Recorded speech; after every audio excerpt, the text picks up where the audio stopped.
बोलो जयकारा बोल मेरे श्री गुरु महाराज की जय। श्री सद्गुरुदेव भगवान की जय। गुरुमुखो, प्रेम भक्ति एक ऐसा साधन है जिससे जीवन में सरलता, माधुर्य एवं सरलता का आविर्भाव होता है।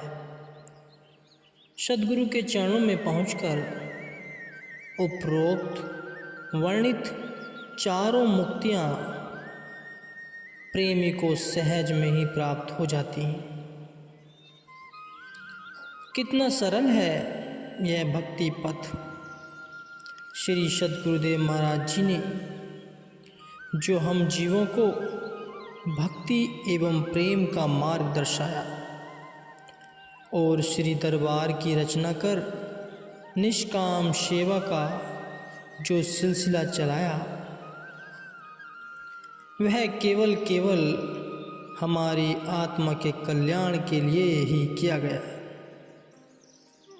इस पावन दरबार की सेवा करने के लिए समस्त देवी शक्तियाँ श्री सद्गुरुदेव महाराज जी के आगे हाथ जोड़े सदा उपस्थित रहती हैं। परम संत श्री कबीर साहिब जी कहते हैं, जे ही खोजत ब्रह्म थके, सुर नर मुनि अरुदेव, कहे कबीर सुनधा साधवा, कर सद्गुरु की सेव। कि जिस परमात्मा को पाने के लिए देव, मानव, मुनि, ब्रह्मा तप कर हार गए हैं, वही संत महापुरुषों की सेवा करने से प्राप्त हो जाते हैं। इसलिए सद्गुरु सेवा ही अत्युत्तम भक्ति का साधन है, जिससे मालिक की प्राप्ति सुलभ है। श्री सद्गुरुदेव महाराज जी ने इसी सरल तथा अत्युत्तम भक्ति को ही हमारे सामने रखा। वे जीव कल्याण हेतु इस धरा पर अवतरित हुए थे। जीवन पर्याप्त अंतिम क्षण तक उन्होंने जन कल्याण हेतु कार्य किए। एक बार आपने श्री प्रवचन फरमाए, गुरुमुखो, तुम्हारा कल्याण ही हमें प्रिय है। वह कल्याण यों ही बातों से नहीं हुआ करता। जिसे कल्याण प्रिय है वह सद्गुरु से प्रेम बढ़ावे। प्रेम पुष्पों की वाटिका को बनाने के लिए अपने में सच्चाई, पवित्रता और विचार शक्तियों का होना परम आवश्यक है। अपने व्यवहार को मधुर बनाओ, प्रत्येक के साथ सुंदर व भद्र व्यवहार करो।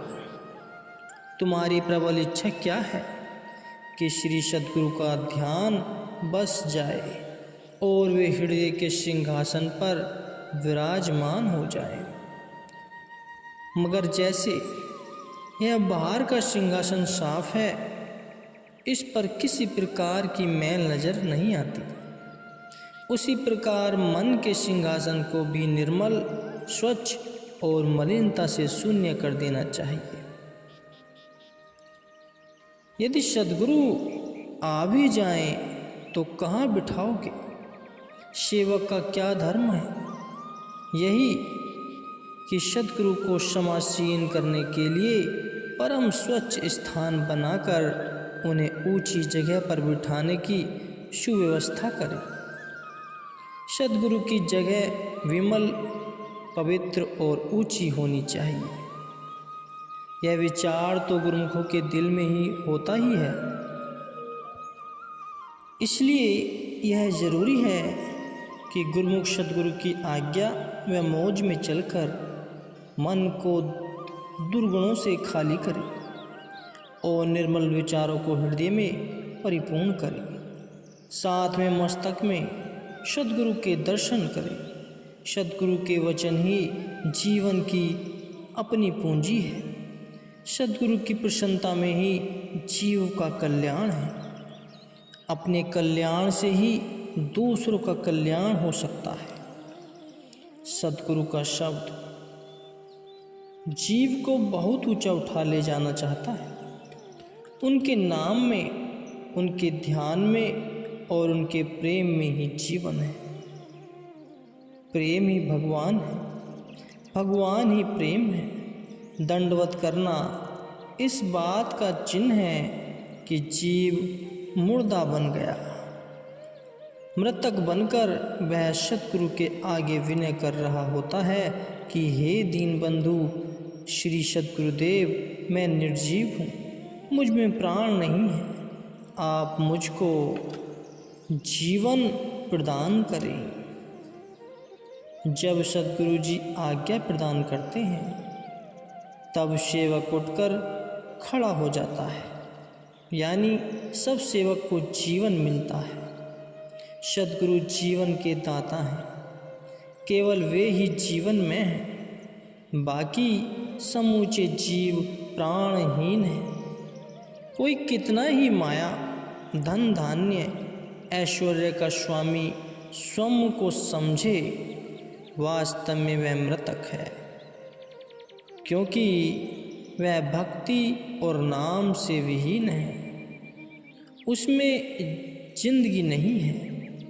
सद्गुरु का प्यारा शिष्य वही है जो दास भाव से भक्ति और नाम में लीन रहता है, और वही जिंदा कहला सकता है। ये जितने भी भूमि, मकान व खजाने के मालिक बने हैं, भला इनके पास कौन सी ऐसी वस्तु है जो नाशवान न हो। सब कुटुंब, परिवार, धन, जो कुछ भी है, सब क्षणभंगुर ही होता है। फिर मान अथवा गर्व किस बात का। सच्चा नाता जीव का सद्गुरु से ही हो सकता है, होता रहा है और हुआ है, वह होगा भी। शेष सब संबंध झूठे हैं, मिथ्या है। क्या लाभ लिया उस मनुष्य ने जो मायावी सम्मान पाकर भी अपने साथ कुछ नहीं ले जा सकता। एक और तो यह सौदा है और दूसरी ओर है कुल मालिक से मिलाप हो जाना। कितना अंतर है दोनों में, जमीन आसमान से भी अधिक फर्क है दोनों में। इसलिए सद्गुरु के वचनों को सदा संभालो, उसी के अनुसार अपना जीवन व्यतीत करो, ताकि सुख शांति को प्राप्त कर सच्चे आनंद धाम में पहुंचा जा सके। इन्हीं दिनों अर्थात सन 1962 में श्री सद्गुरुदेव महाराज जी श्री तीसरी पातशाही जी की मौज यह उठी कि उपासना के पवित्र स्थान अर्थात श्री आनंदसर श्री परमहंस अद्वैत मंदिर के निर्माण के साथ ही श्री आनंद अमृत कुंड का भी उद्घाटन हो जाना चाहिए। इस स्थान के लिए दूरधाम से उतरे हुए ललित चित्र में अभी कार्य बाकी था। अतः एक दिन श्री सद्गुरुदेव महाराज जी कार में विराजमान हो श्री परमहंस अद्वैत मंदिर के समक्ष पधारे। वहाँ पर सब गुरुमुख प्रेमियों को एकत्र कर सद वचन फरमाए कि इस श्री परमहंस अद्वैत मंदिर के चारों कोनों पर 4 कुंड बनने हैं। यह सच्चिखंड से उतरा हुआ चित्र है।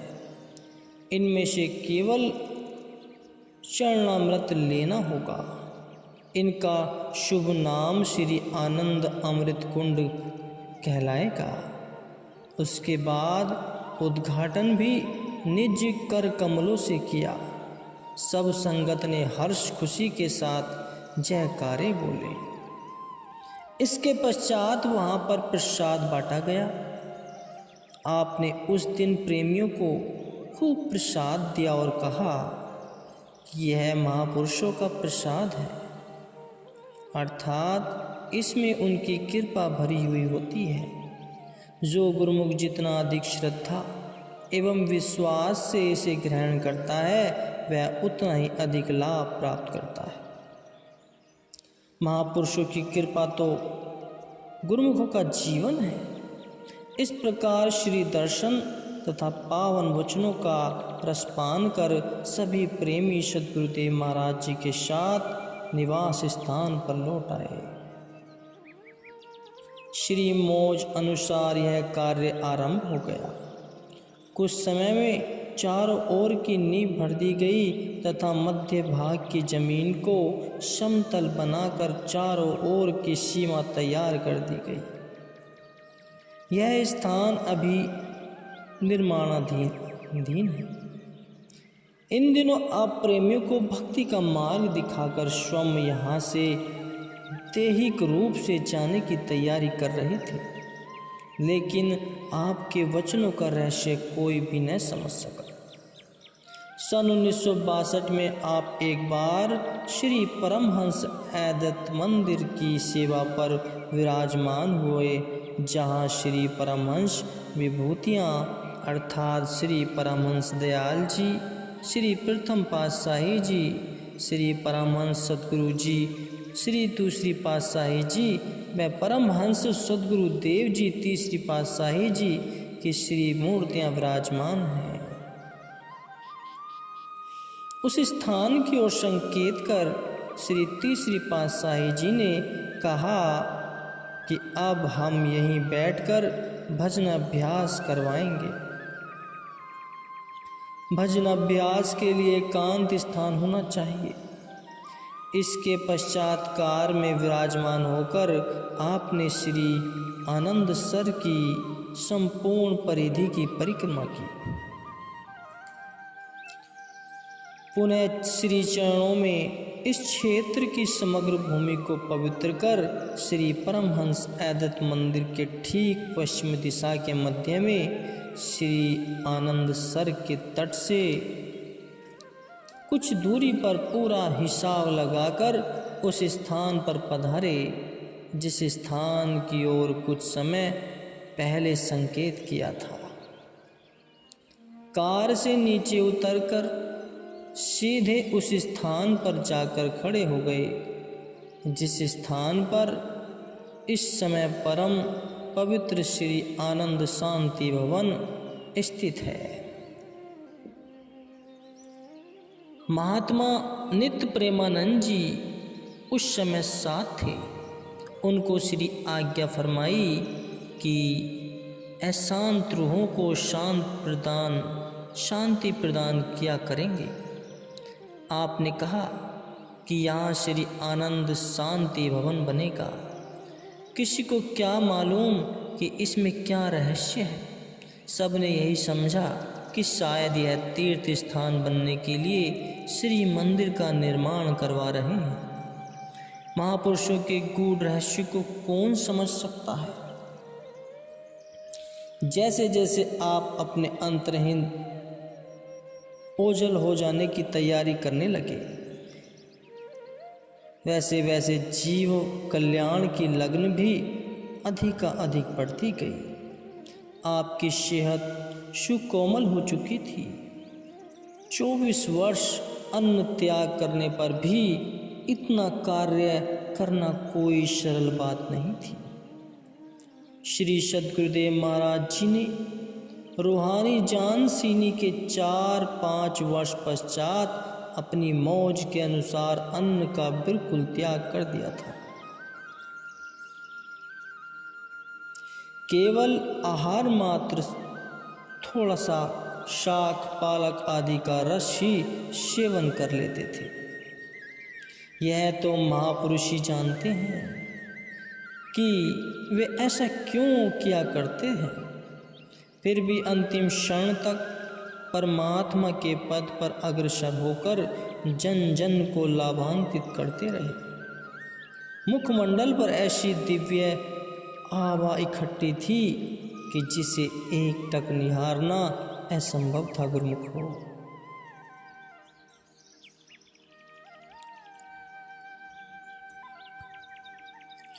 सेवक जन डॉक्टरों ने व वैद्यों को बुलाया। कभी कभी सेवक जन विनय करते कि प्रभु आप तो करण करावनहार हैं, अपनी सेहत को ठीक रखें। तो श्री वचन हुए कि एक प्रेमी को कर भुजा दिखाकर देखो, हमें कुछ है, हमें कुछ भी नहीं है। दिव्य व्यक्तियाँ, दिव्य आत्माएं, जिन जीवों का जिस रूप में कल्याण होता है वही अपना रूप बना लेती है। शायद सेवकों को सेवा का शुअवसर देकर उन्हें कृतार्थ कर रहे थे। वास्तव में रहस्य भी यही था कि सन 1963 में श्री सद्गुरुदेव महाराज जी नया गांव पधारे। वहां पर पूना से डॉक्टर बुलवाए गए। डॉक्टर यह देखकर हैरान था कि श्री विग्रह स्थूल शरीर तो इतना सुकोमल है, परंतु वदन की कांति इतनी कि मुखमंडल के तेज को संभालना कठिन था। डॉक्टर ने परीक्षण के लिए एक बूंद रक्त की लेनी चाहिए, परंतु सारे श्री कोमल तन में कहीं से भी प्राप्त न हुई। श्री सद्गुरुदेव महाराज जी ने कहा, बस अब हमने अपने देह को पूरा कर लिया है। हम भी यही चाहते थे कि हमारा जीवन व तन सर्वस्व परमात्मा में ही लग जाए।